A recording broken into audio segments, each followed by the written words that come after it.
What's up guys? Today I'm going to be bringing you through my personal 15 to 20 minute warm-up that I use to get to Faceit level 10. Now, for the first step of this warm-up, we are actually going to hop into a movement game mode. This is mostly just to get your mouse moving, especially if you see yourself being shaky at the start when you start to play. It's very common that you're just not like used to the movements of your mouse and you're not like warmed up in that sense.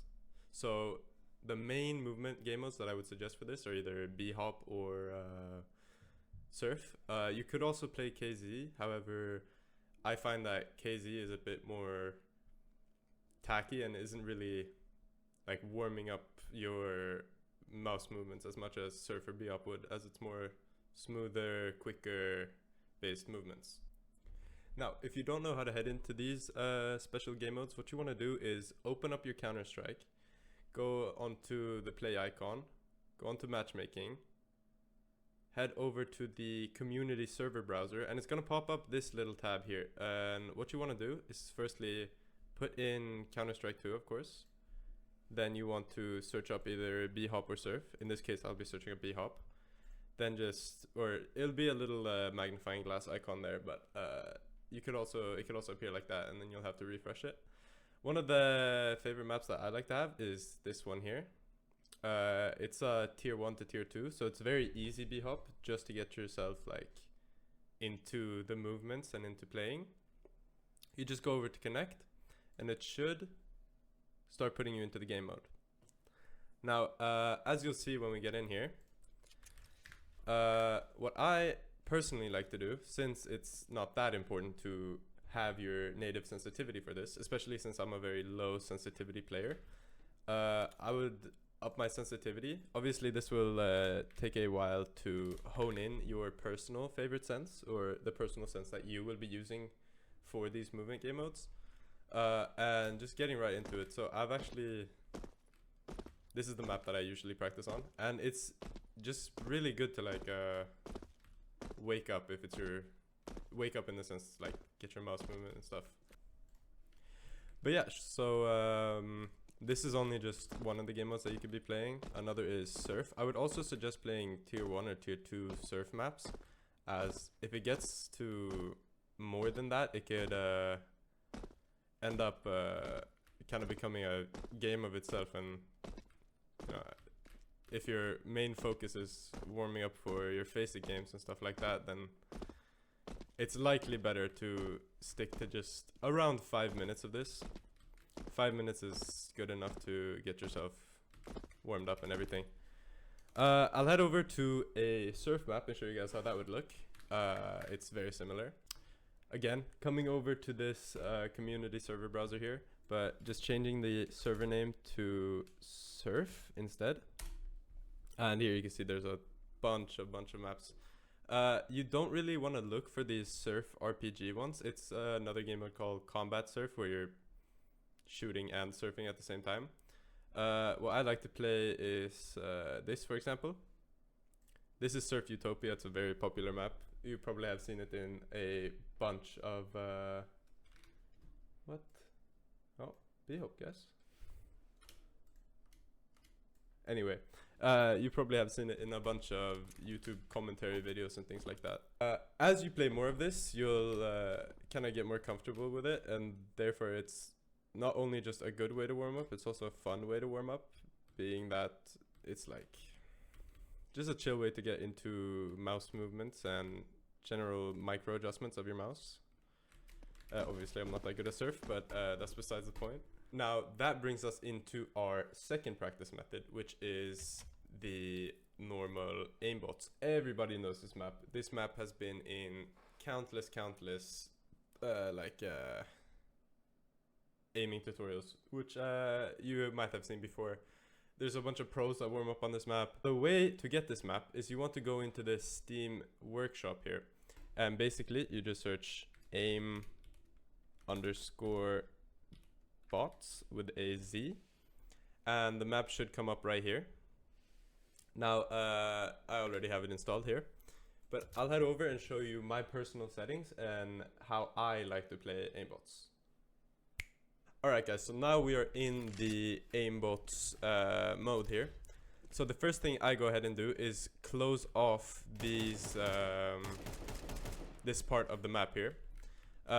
This will obviously spawn more bots in this area, but also I find that having the bots here kind of makes me go in a circular pattern, which isn't very match-like and isn't very realistic to what you'll be doing in-game actually. For the settings, what I like to do is put on the AD and the crouch. I find that the jump isn't very realistic to in-game, like what you'll see people doing in-game. So as you'll see here, the bots are moving. The final touch is turning these off, so you have the full range of movement for all the bots. Now, one final thing to mention is that you need to make sure that when you're playing aimbots, you are not standing still, crouching, and just tapping headshots, right? What you want to be doing is counter-strafing, acting like it's a real game, following their heads, and just getting like, it's because it's very unrealistic, and you won't really be getting much from just this.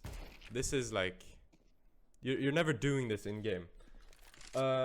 One thing that I've come across from my practice on aimbots is that going like super intense flicks, you won't really be able to, you won't be hitting as much as you maybe want to be hitting.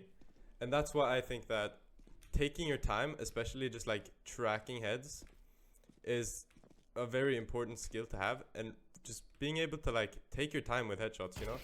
Like obviously it's more flashy to just be going from head to head, but it's not like applicable in game, and that's why I think that just being patient with your aimbots training and being relaxed is one of the most important things.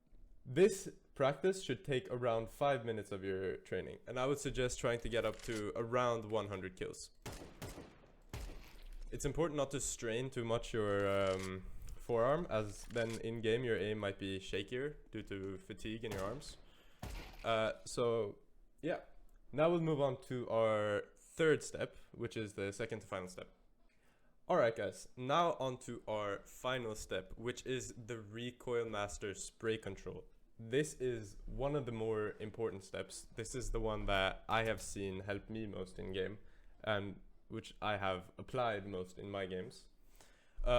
So this is a recoil control map, where you stand at this line here, and then it shows you this little green dot. It'll show you where the spray is going, and you can practice with a bunch of different guns like the M4 and the AK. I suggest mostly using the AK, as the M4 spray is much more simpler.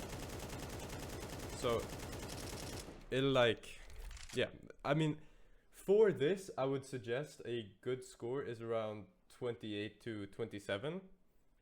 Obviously if you could do 29-30, that's amazing, but yeah, that's like 28 is like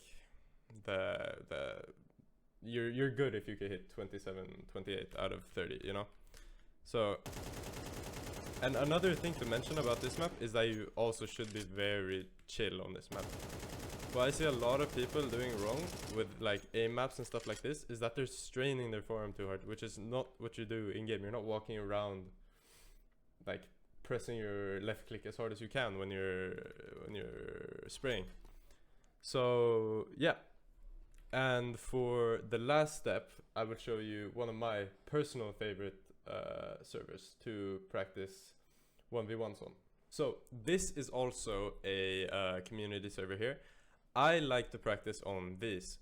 So I think that Cybershock has some of the best like servers for this. You have only Dust 2, only Mirage, and there's arena maps as well. I'm pretty sure there's more here, like all maps, like it's on Inferno right now, you can see there. But these are like realistic 1v1 situations that you might find yourself playing in game. So it's super nice to have this, especially if you're warming up for like comp. Now in a second I'll show you some of the clips I was able to get on this server, warming up for about 10 minutes. Just kind of messing around. It's very satisfying to play on the server because And it's also very good because you play against very default positions that you'll see people playing in your normal games. That it's very common to see people in the same places, like playing ninja under palace, things like that. And it sets up where you're either attacking or defending from these positions. So it is very, very applicable into your average Faceit game. And that's why I especially think that this is a good like practice tool that you can use to improve your game and to just get ready for your Faceit games.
A special thanks to all of you for watching. If you want to enter a giveaway for this Glock 18 Umbrella Rabbit stat track, make sure to leave a comment and a like saying I want to win, I guess, and I'll pick someone in the comments. Thank you.